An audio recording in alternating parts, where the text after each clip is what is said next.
मैंने बहुत प्रेयर की है कि आज का वचन आप समझ पाए, क्योंकि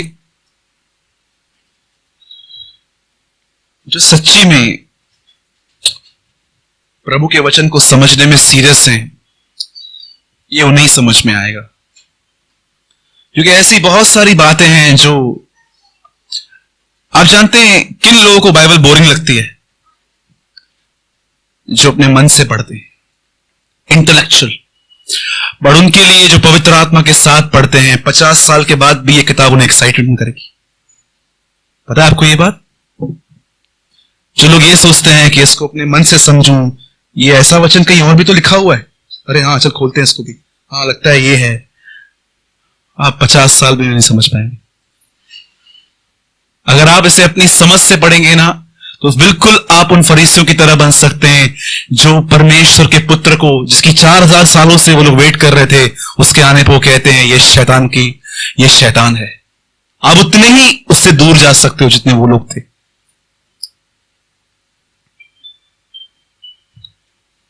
ब्रदर आइए, एक सीट है यहां पर, आराम से बैठिए।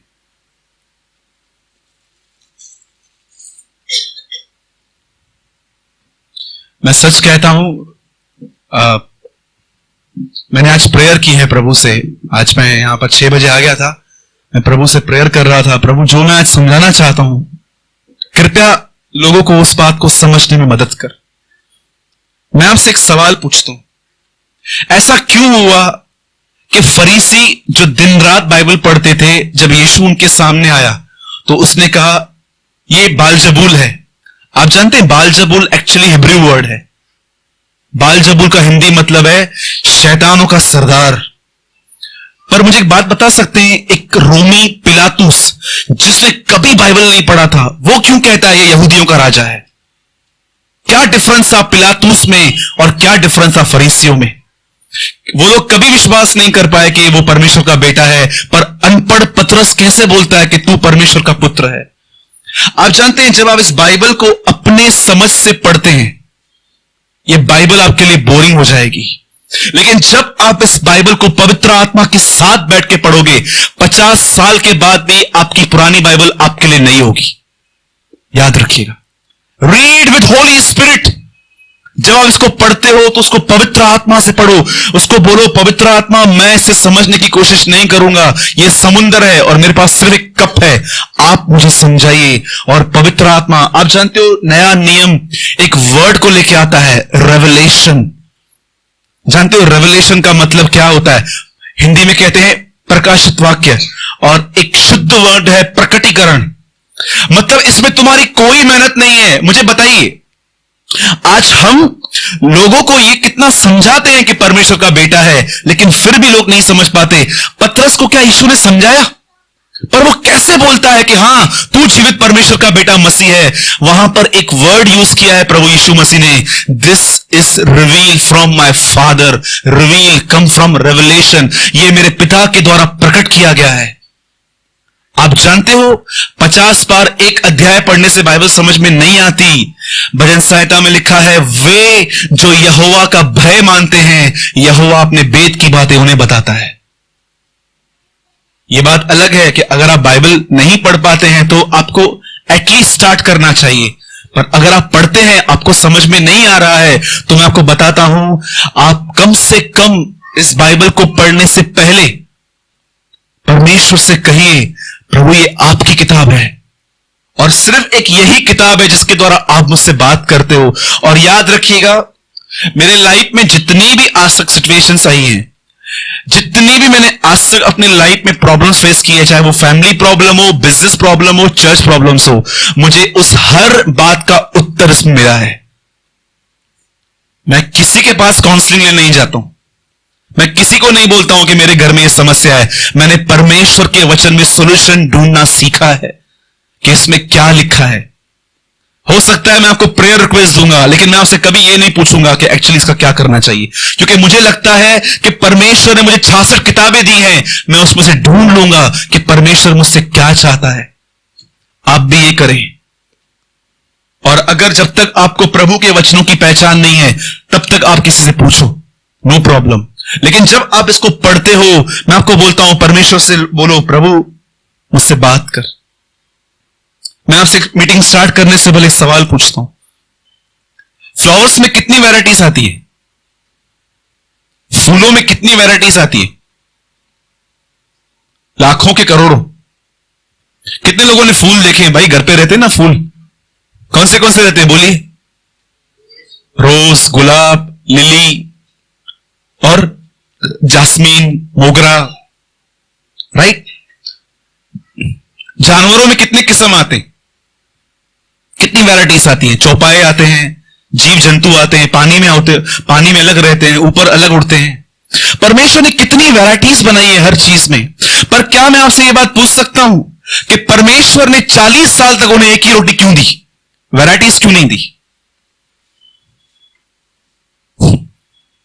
क्यों वो लोग बोलते थे, प्रभु कब तक हम ये मन्ना खाएंगे? क्यों परमेश्वर ने उनको एक ही रोटी, यहां तक कि 15 साल उस रोटी को खाने के बाद वो इतना बोर हो गए, वो लोग बोलते हैं ये कब तक हमें मन्ना खाना पड़ेगा, हमें कुछ और दे।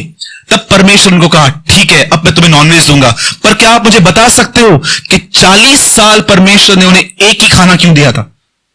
कितने लोग 40 साल एक ही खाना खा सकते हैं? मैं आपको सच कहता हूं, आपको 10 दिन दाल और राइस मिलेगा ना, बोर हो जाओगे। आप बोलोगे कुछ और चाहिए मुझे। कोई भी चीज आपको हो सकता है पिज्जा पसंद हो, मैं आपको कहता हूं 10 दिन खा के देखो, 10वें दिन आप बोर हो जाओगे। तो उनकी क्या गलती थी? आप जानते हो व्यवस्था विवरण का मतलब क्या होता है? आप बोलोगे ये किताब है, मैं बोलूंगा ये किताब नहीं है, ये बड़ा अर्थ है। व्यवस्था विवरण का जानते हो मतलब क्या होता है? इंग्लिश में बोलते हैं explanation of the law, Hindi में कहते हैं व्यवस्था का विवरण। मतलब जो कुछ हुआ उसे फिर से रिपीट करना। आप जानते हो एक दिन मूसा इस्राएलियों के सामने खड़ा होकर क्या बोलता है? क्या तुम जानते हो कि 40 साल तक परमेश्वर ने तुम्हें यह मन्ना क्यों दिया?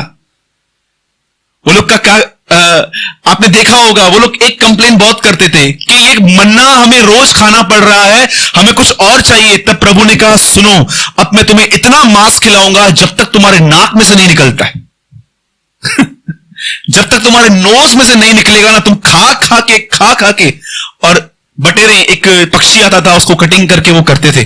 मैं आपसे पूछता हूं, जब मूसा उनके साथ खड़ा हुआ तो उसने क्या उत्तर दिया? 40 साल तक परमेश्वर तुम्हें यह मन्ना क्यों खिलाता रहा, एक ही खाना क्यों?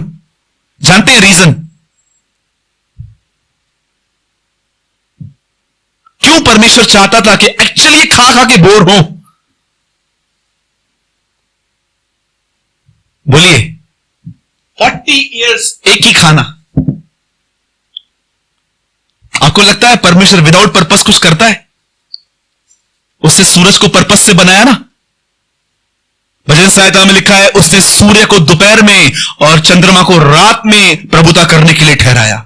इस दुनिया में ऐसी कोई चीज नहीं है जो परमेश्वर ने बगैर किसी कारण से बनाई।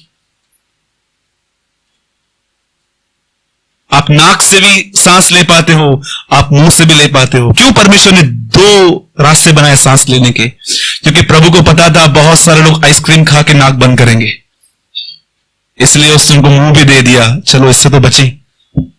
क्या आपको लगता है कि परमेश्वर ने 2 कान क्यों दिए? क्या एक से सुनाई नहीं देता? कभी कभी इन बातों पे स्टडी करो कि आप एक बुद्धिमान परमेश्वर की संतान हो। रोमियो की पत्री में पौलुस कहता है, एकमात्र बुद्धिमान परमेश्वर की महिमा युगानुयुग होती रहे। एकमात्र बुद्धिमान। जानते हैं परमेश्वर ने उन्हें 40 साल एक ही खाना क्यों दिया? आपको लगता होगा ब्रदर कोई आत्मिक जवाब देगा, बिल्कुल नहीं। वहां लिखा है ताकि तुम ये बात को समझो कि मनुष्य रोटी से नहीं परमेश्वर के वचन से जीवित रहेगा। आप जानते हैं यीशु मसीह के मुंह से पहला शब्द नए नियम में क्या निकला है? बपतिस्मा के बाद सेम यही वचन, परमेश्वर। आप जानते हो उस मन्ने के लिए यीशु ने कितनी बातें की थी। अब घर जाके आराम से यूहन्ना 6 अध्याय पढ़ो, वहां यीशु कहता है तुम्हारे बाप दादाओं ने वो खाना खाया फिर भी वो मर गए, क्योंकि वो खाना स्वर्ग से नहीं था, पर सच्ची रोटी मेरा पिता देता है जो स्वर्ग से उतरी है, जिसे मनुष्य खा के नहीं मरेगा। आज मैं आपसे एक क्वेश्चन पूछ के आगे बढ़ रहा हूं।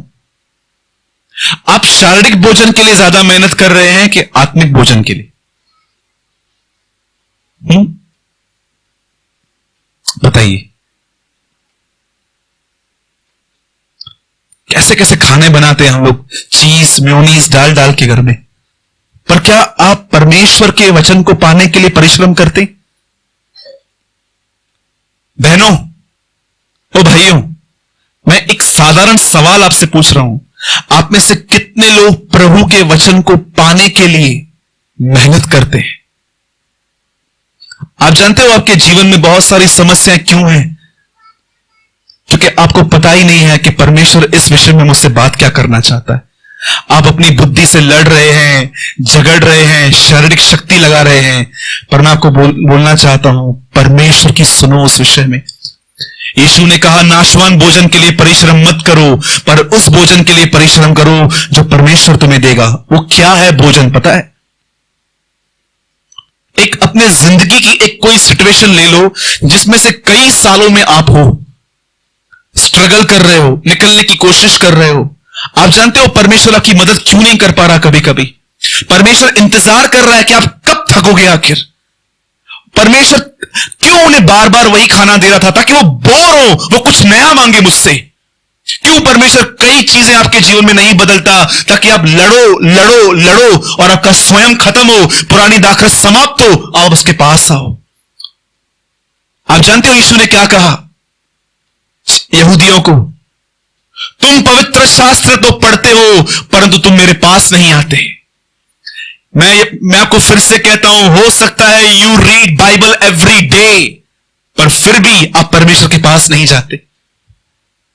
जिस दिन आपने ये बात मेरी समझी कि जो मेरी प्रेजेंट कंडीशन है, मैं परमेश्वर के पास जाऊंगा और मैं उसे पूछूंगा, मुझे बता मैं क्या करूं, और जो वो कहेगा, इफ यू डू, अगर आपने किया, यू विल बी ब्लेस्ड। लेकिन तब तक आपको मालूम है क्या होगा? आपको एक चीज तंग करेगी। मैं आपसे पूछता हूं, अगर पतरस यीशु को यह कहता कि प्रभु दोपहर में कभी मछलियां नहीं मिलती हैं, मछलियां हमेशा रात को मिलती हैं, तू कारपेंटर है, मैं मछुआरा हूं, मैं बचपन से मछुआरा हूं, एक काम कर, तू फिलहाल छोड़ दे, कल सवेरे आना, कल रात को मिलते हैं, मुझे बताना मैं कहां डालूंगा। तो क्या पतरस को मछलियां मिलती? Tell me. आप जानते हो यीशु का प्रोफेशन क्या था, उसका क्या था? आप उसकी तरफ ध्यान मत दो, वो बेबी है, वो करता रहेगा। यहां ध्यान दीजिए। No issue no issue no issue sister, सुनिए। एक दिन यीशु पतरस के पास गए, दोपहर का टाइम था, थक गया था वो। जानते हो ना उसके कन्फेशंस क्या थे? हमने सारी रात मेहनत की। यीशु रात को आता तो, लेकिन क्यों यीशु ने चाहा ये मेहनत करे, ये थके, और यीशु उसके पास आके कहता है, कुछ मिला? हां, जले पे नमक छिड़कने आया, कुछ मिला क्या? बोलता है, प्रभु हमने सारी रात मेहनत की। और यीशु ने उसको बोला, दाहिनी ओर डाल, दाहिनी ओर डाल, स्वर्गीय पिता के दाहिने बैठता हूं मैं, धार्मिकता वहां वास करती है, दाहिनी ओर डाल। और जानते पतरस क्या बोलता है? तेरे कहने पर मैं डालता हूं। अगर पतरस वहीं कहता, प्रभु एक्चुअली मैं, तू बुरा मत मानना, मैं कुछ तेरे को बताना चाहता हूं, क्या है प्रभु, दोपहर में मछलियां मिलती नहीं है यार, एक काम करना, रात को मैं 9 बजे बता कहां डालता हूं, अभी कुछ नहीं मिलने वाला है मुझे पता है ना प्रभु, सूरज की रोशनी आती है। आप जानते हो आपको कौन धोखा देता है? आपका स्वयं। आप खुद अपने लिए एक धोखेबाज हैं। आपको शैतान कभी धोखा नहीं देता, शैतान को तो आप अच्छे से जानते हो, पर प्रॉब्लम यह है हम अपने आप को नहीं जानते। आप अच्छे से जानते हो कि व्यभिचार के ख्याल ये देता है, गुस्से के ख्याल ये देता है, जुआ खेलने के ख्याल ये देता है, लड़की को देखने के लिए ख्याल ये देता है, आप जानते हो। पर आपको पता है कुछ विचार ऐसे हैं कि आप उनको पहचान नहीं पाओगे कि एक्चुअली ये मेरे नहीं है। लेकिन पतरस ने, जानते वहां सबसे खूबसूरत काम क्या किया? पतरस ने कहा, मुझे पता है तू जो बोलता है ना, ये मेरी बुद्धि के बिल्कुल खिलाफ है, मैं फिर भी करूंगा। और देखो जब पतरस वहां गया, अपने जिंदगी में फर्स्ट टाइम उस समुंदर में दोपहर में मछलियां आई, अपने सृष्टिकर्ता के लिए मरने के लिए। और पतरस ने वहां सब मछलियां छोड़ी और उसने अपने जीवन का सबसे बेहतरीन काम किया, लिखा उसने सब कुछ छोड़ के वो यीशु के पीछे हो लिया। मैं आपसे एक बात पूछता हूं, आप थके हैं कि नहीं? आर यू टायर्ड, ए बोझ से थके हुए लोगों, अब तुम मेरे पास आ जाओ और मैं तुम्हें विश्राम दूंगा। मैं फिर से कहता हूं, जाओ परमेश्वर के पास। अब बहुत समय बीत चुका है, अब परमेश्वर के पास चलते हैं। चलिए, जकरिया कहता है आओ हम उसकी ओर फिरें, तब वो हमारी ओर फिर जाएगा। मैं फिर से कहता हूं, चलो अब परमेश्वर के पास। बहुत लोगों के पास गए, बहुत सारे ऑडियो सुने, बहुत सारे वीडियो सुने, बहुत सारे सूरज भाई के प्रचार सुने, सब सुन लिया यार, चलो परमेश्वर के पास चलते हैं। अब सुनते हैं वो क्या कहता है। और जब आप उसके सामने जाओगे, पौलुस कहता है जब पर्दा हटेगा तब हम उसको देखेंगे और हम तेजोमय हो जाएंगे। आप जानते हो प्रभु के पास कैसे जाते हैं? शायद आप सब बाइबल रीड करते हैं, मैं एक बात रिमाइंड करवाना चाहता हूं। एक बहन थी, उसका नाम था गुलशन अस्तर, पाकिस्तान के लाहौर की रहने वाली थी। प्रभु यीशु ने उसे अपने 13 स्वर्गदूतों के साथ दर्शन दिया था। और जब वो एक हैंडीकेप लड़की थी, चल नहीं पाती थी, और वो सिर्फ एक प्रार्थना करती थी, आवर फादर इन हेवन, ऐ हमारे पिता। और यीशु एक बार उसके कमरे में आए और प्रभु ने उसे कहा एस्तर चल, और वो चली। वो एक सैयद खानदान से थी, जिस खानदान के विषय में मुस्लिम्स ऐसा कहते हैं कि अगर तुम आत्महत्या न करो तो तुम्हें सीधा जन्नत मिलेगी, तुम सीधा नजात पाओगे। नजात मतलब उद्धार। सैयद खानदान में आज भी मुस्लिम ये कहते हैं कि अगर तुम सिर्फ आत्महत्या न करो तो तुम मरने के बाद चाहे तुमने कैसे भी कर्म क्यों न किए हो, तुम चले जाओगे। और जब उसके बाप को पता चला कि उसने प्रभु यीशु को स्वीकार किया है, तब उसके बाप ने उसे घर से निकाला, उसकी विल से उसका नाम काटा, और वो लड़की कई साल बेघर रास्तों पे सोई थी, नालों के बाजू में सोई, और एक चर्च में उसे बच्चों को पढ़ाने की नौकरी मिली, संडे स्कूल की। और जब उस बहन को परमेश्वर ने बहुत आत्मा में भरा, तब पवित्र आत्मा ने उसे एक इंस्पिरेशन दी कि तू एक किताब लिख। और जानते हैं उस किताब का नाम उसने लिखा, पर्दा फट गया। क्यों उसको परमेश्वर ने यह कहा, your first book is torn well, पर्दा फटा? जानते हो उस बहन ने अपने जीवन में एक बात सीखी। आप बहन हो, आप भाई हो, आज अपने जिंदगी में एक बात सीखो। आप में से मैं किसी से भी ये पूछूंगा ना कि यीशु मसीह क्यों आया, तो मेरे ख्याल से आप में से 90% लोग संडे स्कूल का आंसर देंगे कि यीशु मेरे पापों के लिए मारा गया, गाड़ा गया और जी उठा। लेकिन गुलशन इससे बहुत अधिक जानती थी। वो जानती थी कि उसकी मृत्यु ने मेरे लिए काम किया है। जैसे प्रभु यीशु मरे, बाइबल कहती है पर्दा ऊपर से लेके नीचे तक फट गया। क्यों? जैसे यीशु की डेथ हुई, पहले पहले परमेश्वर ने कर्टन को क्यों तोड़ा? बाइबल कहती है जब तक तंबू पृथ्वी पर है, यह बात दिखाता है कि पवित्र स्थान का मार्ग नहीं खुला है। लेकिन जब यीशु क्रूस पे मरा, आपको पता है क्या हुआ? वो पर्दा ऊपर से लेके नीचे तक, ऐसा नहीं लिखा है कि नीचे से लेके ऊपर तक। अगर मैं चाहूं तो मैं नीचे से कोई भी चीज फाड़ सकता हूं, पर मैं ऊपर से नहीं फाड़ सकता। This is a work of God, ऊपर से लेके नीचे तक। जानते क्यों? परमेश्वर ने हर एक को अपने पास बुलाया है। कम, दाऊद कहता है आओ हम यहोवा के पास चलें। कर्टन क्यों टूटा है? क्योंकि परमेश्वर ने हर आदमी को कर्टन के अंदर बुलाया है। पहले सिर्फ महायाजक जाते थे पांव में रस्सी बांध के कि अगर कोई पाप होगा तो मर जाएगा, और रस्सी से उसको बाहर खींच लेंगे। इतना कठिन था। लेकिन आज आप जा सकते हो, और मैं आपको आज सरल तरीका बताता हूं। अगर आप उसके अंदर जाना चाहते हो तो याद रखिए, अगर सचमुच आप उस कर्टन के अंदर जाना चाहते हो ना, सिर्फ एक काम करो। सिर्फ एक काम करेंगे, बताऊं? हर दिन अपने परिवार, अपने बिजनेस, अपनी पर्सनल लाइफ को साइड करके, कमरा बंद करके वहां बैठिए। आप पहुंच जाएंगे। सच कहता हूं, आप पहुंच जाएंगे। और जब आप वहां पहुंचेंगे ना, आपको सब समझ में आ जाएगा मुझे क्या करना है अभी।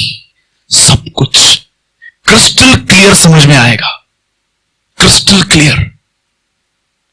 ये कंफ्यूजन, इन्हें छा थींदो, मुझे बारन जो छा थींदो, इन्हें छा थींदो, ये सब तंबू के बाहर बैठने वाले लोग हैं। जो अंदर जाते हैं ना, वो बोल्ड होते हैं, आप जानते हो दाऊद आराधना कहां करता था?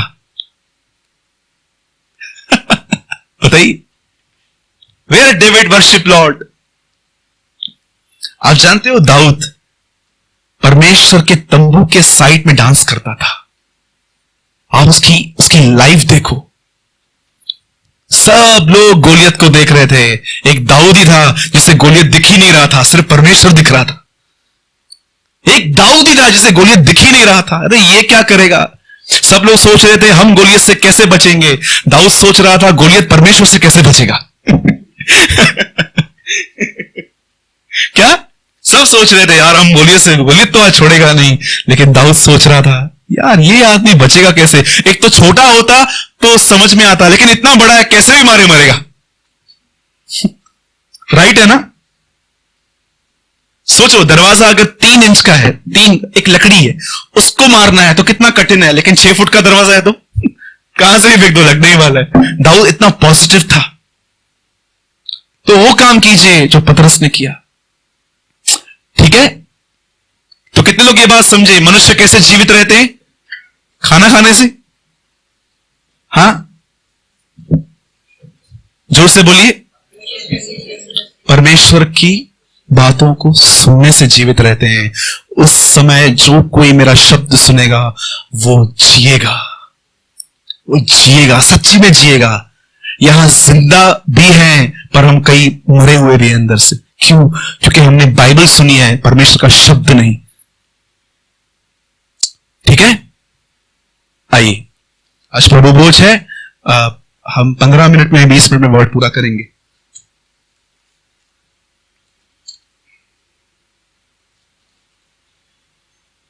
जिनके पास भी प्रभु का वचन है हम सब खोलेंगे यूहन्ना 5 अध्याय।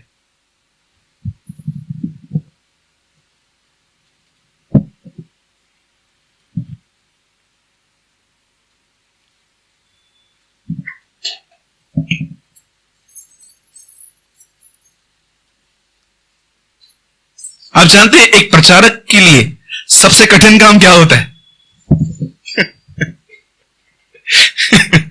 आपको पता है एक प्रीचर के लिए सबसे कठिन काम क्या होता है? एक प्रचारक के लिए सबसे कठिन काम यह होता है कि अगर उसे कोई ऐसा आदमी मिल रहा है जिसे परमेश्वर के वचन का बहुत नॉलेज है और उस प्रचारक को पता है कि एक्चुअली इसको जो नॉलेज है ना वो बरोबर नहीं है, और उस आदमी के अंदर नई दाखरस भरना सबसे कठिन काम होता है। क्या आप अभी तक इतना पुलपिट पे खड़े नहीं रहते हैं? लेकिन मैं सच कहता हूं ये सबसे कठिन काम रहता है कि किसी ने झूठ पर विश्वास कर लिया है और अब आप उसको सच्चाई बताओगे ना तो शायद उसको हजम ही नहीं होती है। एक प्रभु के दास ने कहा, अंकल जानते हैं अगर झूठ को बार बार प्रचार किया जाए तो वो सच मालूम पड़ जाता है, ऐसा लगता है कि हाँ ये सच है।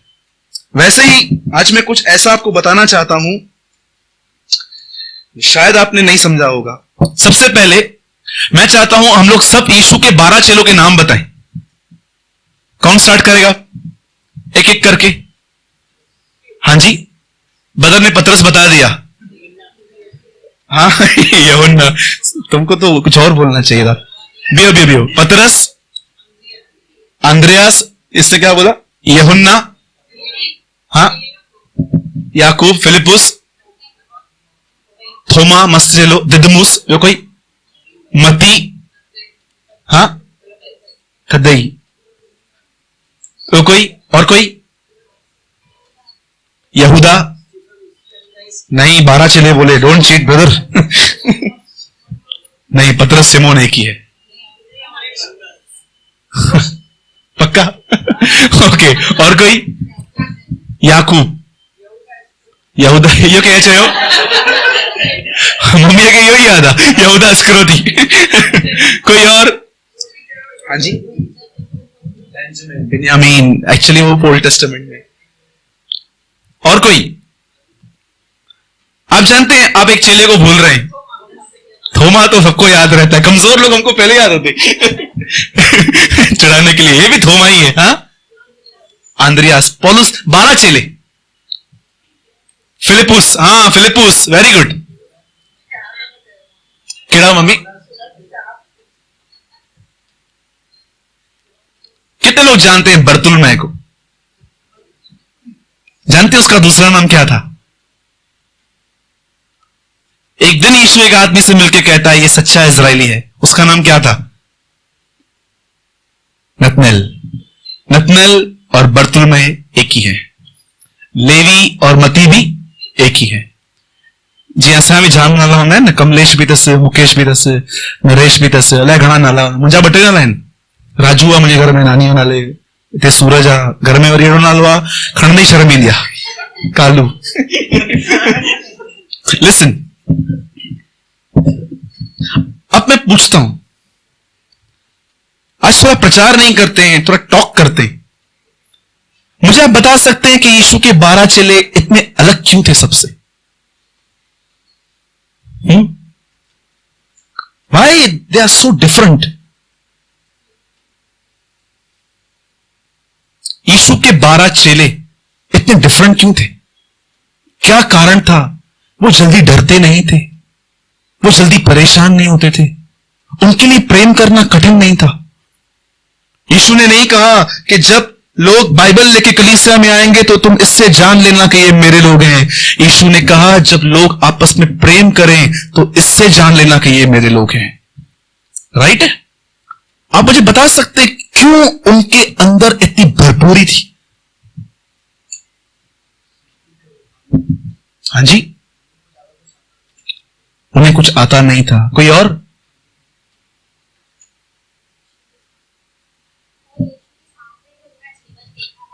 हाँ, praise the Lord, good good sister, God bless you. अब सुनिए, 2 काम वो हर दिन एवरी डे करते थे। एक काम परमेश्वर के साथ चलना, दूसरा काम परमेश्वर की ओर निहारना। ये 2 काम, लेफ्ट राइट, जैसे नेवी में एक सिस्टम होता है, राइट राइट राइट राइट नहीं होता है, लेफ्ट राइट। उनके जिंदगी में एक नियम था, परमेश्वर के साथ चलना, परमेश्वर की ओर देखना। और मैं समझता हूं कलीसिया के लिए कम से कम 2-3 साल कलीसिया को सिर्फ यही सिखाना चाहिए, परमेश्वर के साथ चलना और परमेश्वर की ओर देखना। आप जानते हो जब आप परमेश्वर के साथ चलते हो और परमेश्वर की ओर देखते हो तब आपको क्या मिलता है, क्या होता है? ये आइए मैं आपको एक वचन से समझाता हूं। यूहन्ना 5 अध्याय,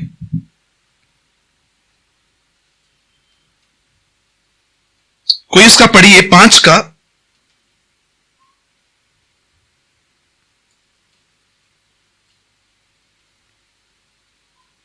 7 पढ़िए। John chapter 5 verse 7।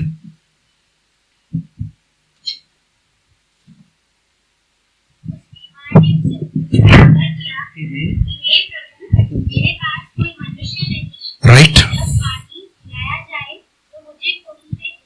Right.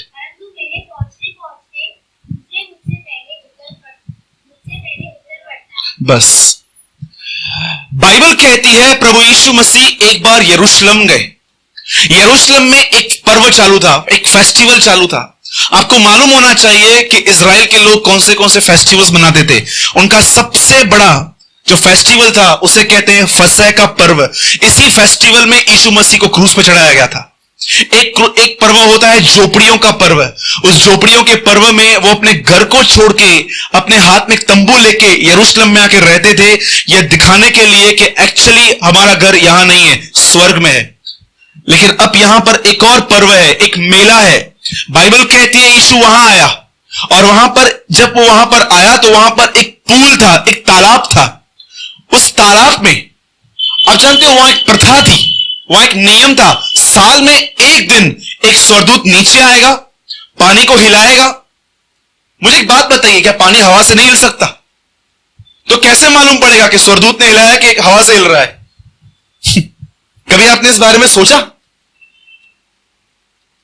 Bible कहती है नियुक्त समय पर परमेश्वर का एक स्वर्गदूत वहां नीचे उतरता था, वो पानी को हिलाता था, और जो कोई कुंड में नीचे उतरता, चाहे उसे HIV हो, चाहे कैंसर हो, चाहे वो लकवे का मारा हो, कोई भी हो, बाइबल कहती है वो चंगा हो जाता था।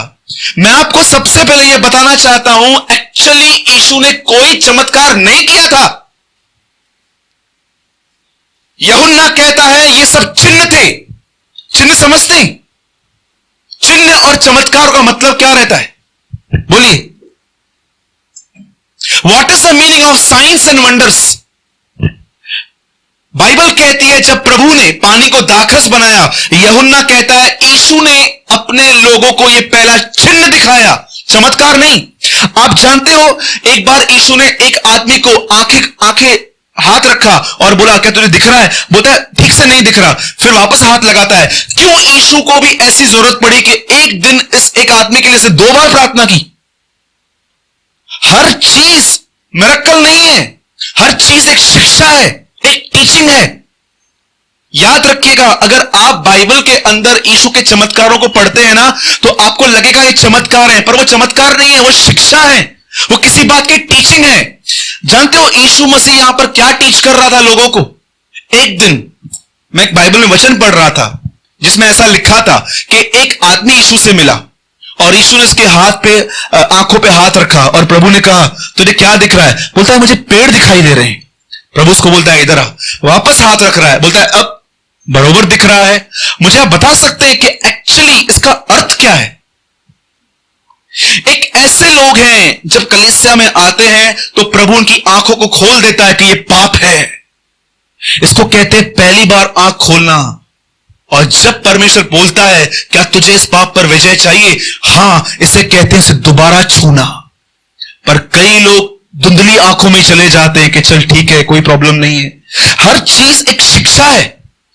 अब यहां पर बाइबल कहती है यीशु वहां पर गया और वहां पर कुंड था और बाइबल कहती है वहां पर सारे लोग अंधे, लंगड़े, टुंडे, जो भी बीमार थे वो सब वहां पर बैठे हुए थे और यीशु वहां पर जाता है। लेकिन सबसे बड़ी बात, पवित्र आत्मा ने यीशु मसीह को वहां पर सबको नहीं, सिर्फ एक आदमी को ठीक करने के लिए कहा। क्यों? रीजन, यीशु वहां पर गया और यीशु ने एक आदमी को देखा। बाइबल कहती है वो 38 साल से वहां पड़ा था। बोलिए 38 साल। कोई है यहां पर 38 साल से बीमार? हां, कोई भी नहीं होगा। लंबे अरसे से वो वहां पर पड़ा हुआ था और यीशु उसके पास जाके बोलता है क्या तू चंगा होना चाहता है? तब वो आदमी यीशु को कहता है प्रभु एक्चुअली मेरे पास कोई भी नहीं है कि कोई मुझे उठाकर कुंड में फेंके। स्वर्गदूत उतरते हैं, मैं उठने की कोशिश करता हूं, पर होता क्या है, मैं पहुंचूं कोई और पहुंच जाता है और चंगा होके चला जाता है। तब प्रभु यीशु उसको कहते हैं उठ, अपनी खाट उठा और चल। आप में से कितने लोग ये बात जानते हैं, यीशु जितना पाप के अगेंस्ट था वो उतना ही परंपराओं के भी अगेंस्ट था, ट्रेडिशंस के। आप जानते हो हमेशा इजराइल में एक कहावत रही है, सबत के दिन कोई काम मत करो। और आप आराम से बाइबल पढ़ो, उसका हर चमत्कार सबत के दिन है। क्यों? एक हिस्टोरिकल बुक बताता है कि यीशु ने हर दृष्टांत सबत के दिन प्रचार किया था। और जब यीशु वहां पर आया, उससे उसको उठाया, जैसे वो चला, जानते हो गया कैसे? पकड़ी। प्रभु को ये बोलना चाहिए, सॉरी ब्रदर बंद हो जाएगा, प्रभु को ये बोलना चाहिए उठ जा, लेकिन जानते हो कैसा गया? उठ, अपनी खाट उठा और चल। वो ऐसा गया। क्यों? क्यों ऐसा गया? प्रभु उसको यह समझा रहा था, तोड़ इस परंपरा को इधर ही, ब्रेक दिस ट्रेडिशन नाउ। एक आदमी झोले का मारा हुआ आया, उठ अपनी खाट उठा और चल। क्यों वो खाट उठाने के लिए बोलता था? मैं आपको आज एक ट्रेडिशन तोड़ना चाहता हूं। मैंने ये देखा है, मुझे परमेश्वर ने आज ये दिखाया है कि तेरी कलीसिया में भी एक परंपरा चालू है। जानते हैं कौन सी परंपरा है? ठीक है, मैं बाद में बताऊंगा, सुनिए। उसके बाद वो आदमी उठा, वो गया और बाइबल कहती है सब लोगों ने उसको बोला अरे खाट नीचे रख। बोलता है, उससे रख के बोला, बोलता है तू कैसे उठा? बोलता है एक आदमी मुझे मिला, उसका नाम मुझे बिल्कुल भी नहीं पता, उसने मुझे कहा उठ और मैं उठाया और मैं चला गया। आप जानते हैं इस आदमी का 38 साल ध्यान कहां था? हां जी, टेल मी। ये आदमी सृष्टिकर्ता को बोलता है तेरी सृष्टि मुझे ठीक नहीं कर रही है। आदम, कई लोग बोलते हैं क्या ब्रदर परमेश्वर, मुझे उस दिन अंबरनाथ में ब्रदर मिले, मीटिंग के बाद मुझे साइड में लेके जाके बोलते हैं ब्रदर एक सवाल क्लियर करोगे? मैंने बोला हाँ बोलो ना। बोलता है यार आपको नहीं लगता है कि पुराने नियम में परमेश्वर बहुत निर्दयी है? मैंने बोला क्यों? बोलता है यार यहोवा नाम ही ऐसा लगता है कि यार खतरनाक नाम लगता है यहोवा, लेकिन नया नियम थोड़ा लगता है कि प्रभु थोड़ा नम्र हुआ है। मैंने बोला सुनो, आपका सवाल क्या है वो बताओ। बोलता है क्या क्या फल खाने की सजा इतनी थी कि परमेश्वर उसको बोला यहां से निकल? क्या लकड़ी मारने की सजा ऐसी थी कि उसको कनान नहीं जाने दिया? मैंने कहा ब्रदर, प्रॉब्लम यह है तुम अपनी बुद्धि से बाइबल रीड करते हो, आत्मा से नहीं। आप जानते हो आदम की परीक्षा फल नहीं थी, आदम की परीक्षा यह थी कि वो सृष्टि चुनेगा कि सृष्टिकर्ता को चुनेगा। और बाइबल कहती है इसने सृष्टि को चुना। अब ये आदमी, इसका कन्फेशन सुनो, कन्फेशन, इस कन्फेशन पे ध्यान दो, क्या बोल रहा है वो? हे प्रभु, मेरे पास कोई भी नहीं है कि जो मुझे आए और उठाए और पानी में डाले। मैं आपसे एक बात पूछता हूं, सच बताइएगा, जब आप तकलीफ में आते हो तो आपको क्या महसूस होता है? लोग आपकी सुधि ले कि परमेश्वर आपकी सुधि ले? फिर लोगों के न मिलने पे आप नाराज क्यों होते हो? Tell me. इस आदमी को देखिए, ये नहीं कहता है मुझे उठाना प्रभु, बोलता है आदमी नहीं है मेरे पास। इसकी इसकी इसकी बात सुन के देखो, मेरे पास कोई नहीं है, सृष्टि का मालिक खड़ा है। यह बात अलग थी कि वो जानता नहीं था, हम तो जानते। मैं आपसे पूछता हूं, क्यों यीशु ने कहा सदूकियों के खमीर से सावधान रहो? जानते सदूकी क्या करते थे? 3 खमीरों से प्रभु ने सावधान रहने के लिए कहा। हेरोदस का खमीर, फरीसियों का खमीर, सदूकियों का खमीर। The leaven of Sadducees, Pharisees, Herodian. आप जानते हैं सदूकियों के लिए क्या लिखा है? वो किसी चमत्कार पर विश्वास नहीं करते थे। उनको ऐसा लगता था कि मरे हुओं का कोई पुनरुत्थान है ही नहीं, सब कुछ यहां पर है। They don't believe in miracles. और देखो वो करते क्या थे? उनका यह विश्वास था चाहे कितना भी बोलो, लेकिन मदद इंसान की तरफ से आनी चाहिए। भजन सहायता में लिखा है, किसको घोड़ों का, किसी को रथों का, परंतु इज़राइल को अपने परमेश्वर पर आशा है। मैं आपसे, जब आप उम्मीद करते हैं कि अगर मेरी समस्या है तो आदमी को मालूम पड़ी है, तो ये आदमी मुझसे पूछना चाहिए, और नहीं पूछने पे हर्ट होता है। क्यों? क्या आपको नहीं लगता ये परंपरा है? क्या आपको नहीं लगता कि ये गलत सिस्टम है? और जानते हैं वहां पर क्या होता है? देखिए 38 साल वो वहां बैठा है, उसका ध्यान कहां है? पानी पे। सारा दिन क्या देखता रहता है? पानी हिले, पानी हिले, पानी हिले, पानी हिले, पानी हिले। आपको पता है उसकी सोच ही ऐसे बन गई थी। उसकी सोच कैसे थी? एक भिखारी की याद है, हमेशा मंदिर के बाहर लोगों को बोलता था मेरे को उठाओ ना, वहां तक बिठाओ ना, वहां बैठेगा। मैं आपको बताता हूं, एक्चुअली हमको अपने मन में उठने की जरूरत है। बाइबल कहती है अपने वस्त्र नहीं परंतु अपने मन को फाड़ के यहोवा के सामने आओ। कितने लोगों ने 55:1 यशाया पढ़ा है, हे यरूशलेम अपने आप को झाड़। इंग्लिश में लिखा है शेक ओ जेरूशलेम। शेक करने का मतलब जानते हैं क्या होता है? एक कुत्ता जब सोया हुआ रहता है, जब वो उठता है ना, आप उसको देखो अपने आप को शेक करता है पूरा। क्यों शेक करता है वो अपने आप को? क्योंकि उसको भी अकल है कुछ डस्ट मेरे ऊपर जरूर आई है। क्यों वो जानवर शेक करते हैं अपने आप को? लेकिन आज इंसान अपने आप को शेक नहीं करता। शेकिंग का मतलब समझते? हिलाने का मतलब क्या होता है? जब भी आप अपने जिंदगी में किसी भी चीज में अपने आप को कमजोर महसूस करो ना, आप याद रखना फाउंडेशन रॉन्ग है, आप गलत जगह पे खड़े हो।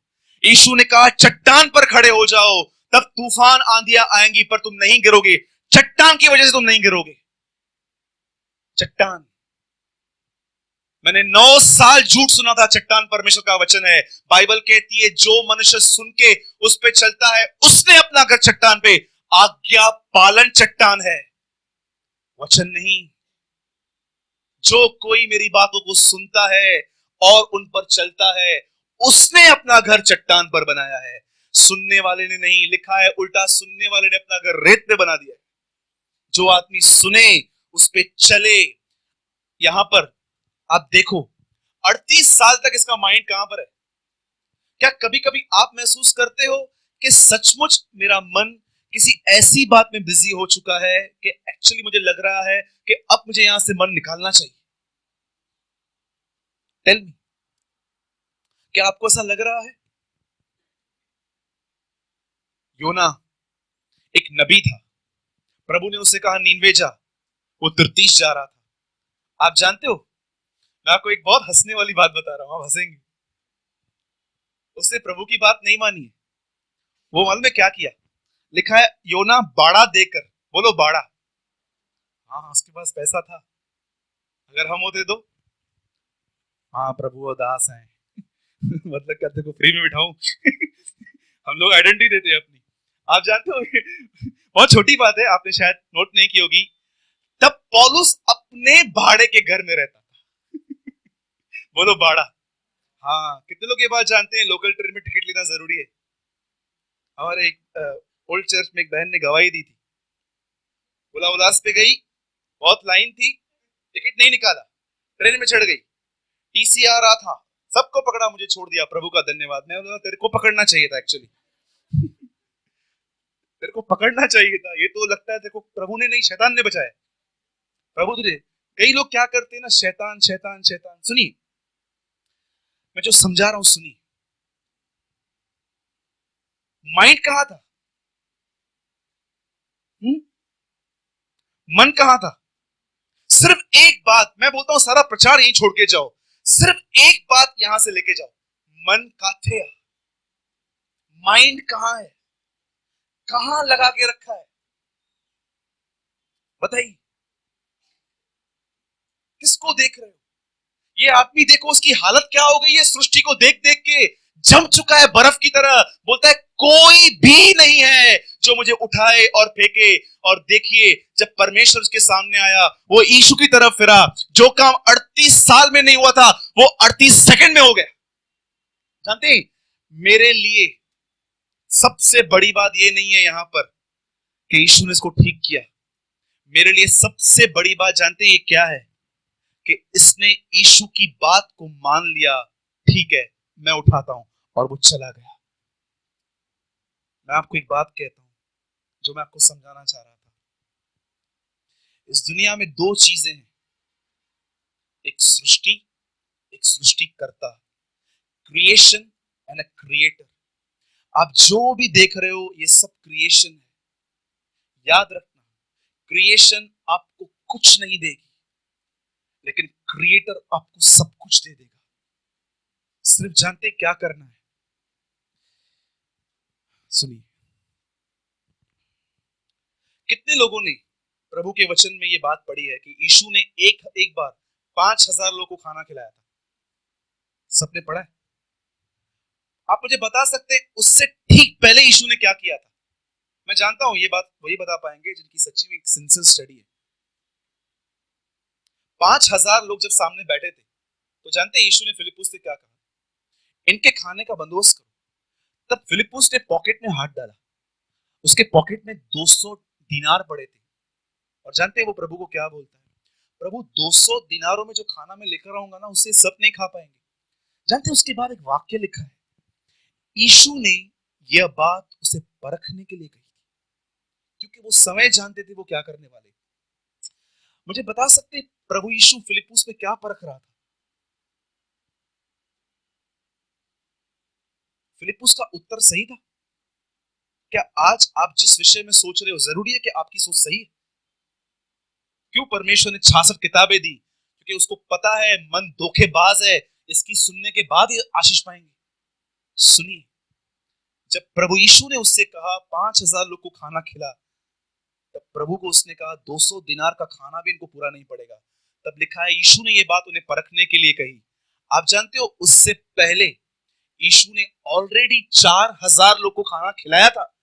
आप जानते हो फिलिप्पुस से क्या उम्मीद कर रहा था? वो फिलिप्पुस से ये उम्मीद कर रहा था कि जब वो फिलिप्पुस से ये कहे कि इनका खाना कहां से लाएंगे, तो फिलिप्पुस ये बोलना बोलना चाहिए था, प्रभु वो 5 थे, ये 4 हैं, तू कर सकता है। लेकिन फिलिप्पुस का माइंड कहां था? पॉकेट में। क्यों बाइबल बार बार कहती है इजरायलियों को, मैं तुम्हारा वही ईश्वर हूं जो तुम्हें मिस्र से ले आया था? क्यों परमेश्वर बार बार 1500 साल पहले की बात कर रहा था? परमेश्वर उनको बता रहा था मैं वही हूं, मैं नहीं बदला हूं। क्यों परेशान हो? क्या मेरा सामर्थ कम हो गया? यीशु कहता है तुम भूल में पड़ गए हो, क्योंकि न तुम परमेश्वर के वचन को जानते हो, न उसकी सामर्थ को। दो चीजें यीशु बोलता है, अगर न समझेंगे तो इंसान भटकेगा, word of God and the power of God. पतरस कहता है तुम्हारे अनंत जीवन की रक्षा परमेश्वर की सामर्थ के द्वारा होती है। पता है, पढ़िए फर्स्ट पीटर, तुम्हारे लिए एक अजर मीरास परमेश्वर की सामर्थ के द्वारा खड़ी है। आप जानते हो शैतान स्वर्ग में नहीं घुस सकता, क्यों? वो आत्मा है, उसके पास भी ताकत है, वो खत्म करने की नहीं सोच सकता है क्या? पर पतरस कहता है वो नहीं खत्म कर पाएगा, क्योंकि तुम्हारा अनंत जीवन की रक्षा परमेश्वर की सामर्थ करती है। अगर वो वहां पर जाएगा भी तो उसे ऐसा झटका लगेगा कि वो नीचे गिरेगा। पढ़ सकते हैं, these are the words। आपको क्या लगता है ये आपको सृष्टि है? दानियल ने प्रार्थना की, स्वर्गदूत उसी समय निकला, लेकिन पृथ्वी पे नहीं पहुंचा। बाइबल कहती है 21 दिन ऊपर वो लड़ाई कर रहा था एक स्वर्गदूत से, और वो जैसे नीचे आया